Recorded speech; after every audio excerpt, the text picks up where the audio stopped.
High, আমি অর্পিতা চক্রবর্তী। তোমাদের সকলকে স্বাগত জানাই সাতকাহন। মাদার্স ডে উপলক্ষে আজকে আমি তোমাদের দেখাবো আমার দিদানের হাতে স্পেশাল একটি রান্না। খুব কম সময় লাগে অথচ খেতে দুর্দান্ত হয়। আর এই রান্নাটা আমি আর আমার মা মিলে তোমাদেরকে দেখাবো। চলো তাহলে শুরু করি। কাঁচা মাছের ঝালের জন্য আমি এখানে 4 পিস কাতলা মাছ নিয়েছি। চল মাছটাকে নুন হলুদ মাখাই। হাফ চামচ নুন দিলাম,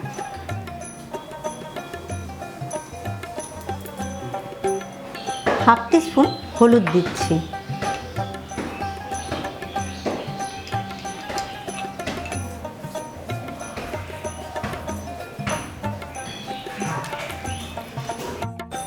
পেঁয়াজ রসুন আদা প্রথমে আমি কেটে নেব।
চল আদা পেঁয়াজ রসুনটা বেটে নিই।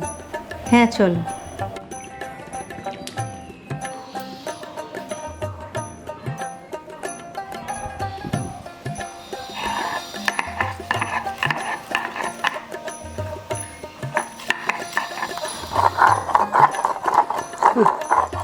আদা রসুন বাটা হয়ে গেল, এবার আমি তুলব।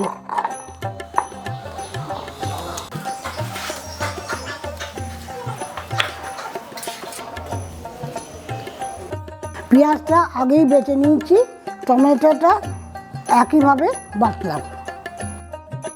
চল মাছটা এবার মেখে নিই। ঠিক আছে। মাছটা দে।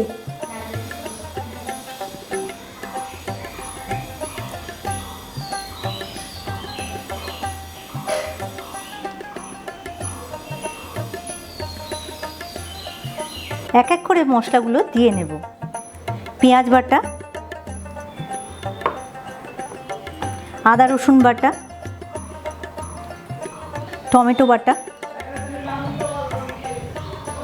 আগে হাফ টিস্পুন নুন দিয়েছিলাম, এখন 1 টিস্পুন নুন দিচ্ছি, হাফ টিস্পুন হলুদ, 2 টিস্পুন কাশ্মীরি লঙ্কার গুঁড়ো, এলাচ লবঙ্গ দারচিনি আমি একটু দেব, 4 থেকে 6টা এলাচ,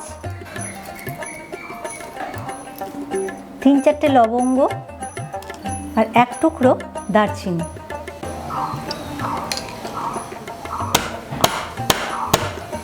একটু এলাচগুলো ভালো করে থেঁতো করে নিলে ফ্লেভারটা খুব ভালো আসে। আর তোমরা চাইলে এখানে গরম মশলার গুঁড়ো অ্যাড করতে পারো।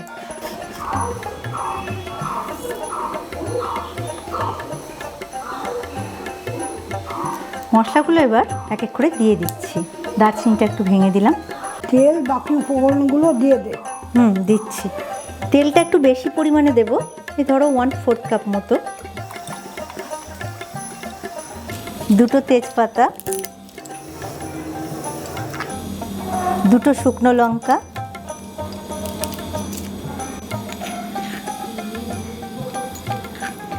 2 থেকে 3 টেবিল চামচ আমি ঘি দিচ্ছি। আর সবগুলো মশলা ব্যালেন্স করার জন্য খুব সামান্য 1/4 টিস্পুন মতো একটু চিনি দিচ্ছি। কাঁচা লঙ্কাগুলো আমি চিড়ে দিচ্ছি।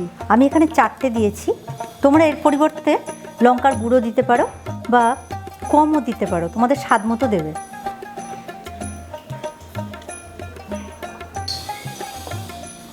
ধনে পাতাটা একটু কেটে নিচ্ছি।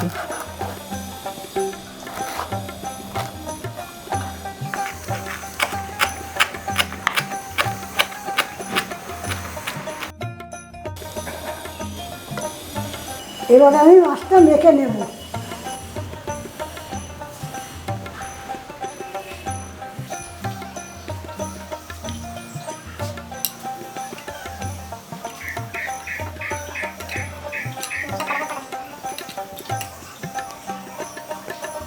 মা, তাহলে আমি মাছটা বসিয়ে দিচ্ছি। হ্যাঁ,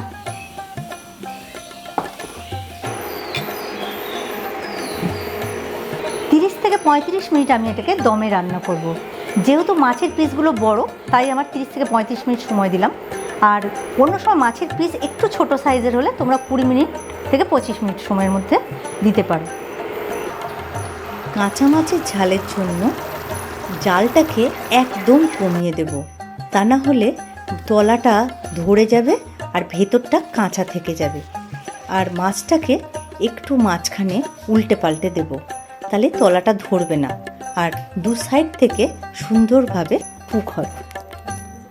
মনে হচ্ছে হয়ে গিয়েছে, দেখতো। হ্যাঁ, দেখছি।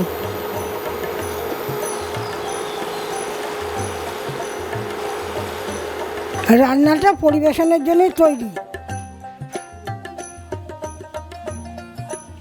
ঝটপট তৈরি হয়ে গেল জিভে জল আনা কাঁচা মাছের ঝাল। সাবেকি এই পদটি দিদানের মতো করে তৈরি করে দেখালাম। তোমরা একবার অন্তত ট্রাই করো, দেখবে মুখে লেগে থাকবে। এই মাদার্স ডেতে এই রান্নাটা অবশ্যই তোমার মায়ের জন্য রাঁধবে, দেখবে তোমার মায়ের খুব ভালো লাগবে। আর এই রেসিপিটা তোমাদের কেমন লাগলো কমেন্ট করে জানাবে। খুব ভালো থেকো তোমরা। ফিরে আসছি খুব শিগগিরই নতুন রান্নার রেসিপি নিয়ে।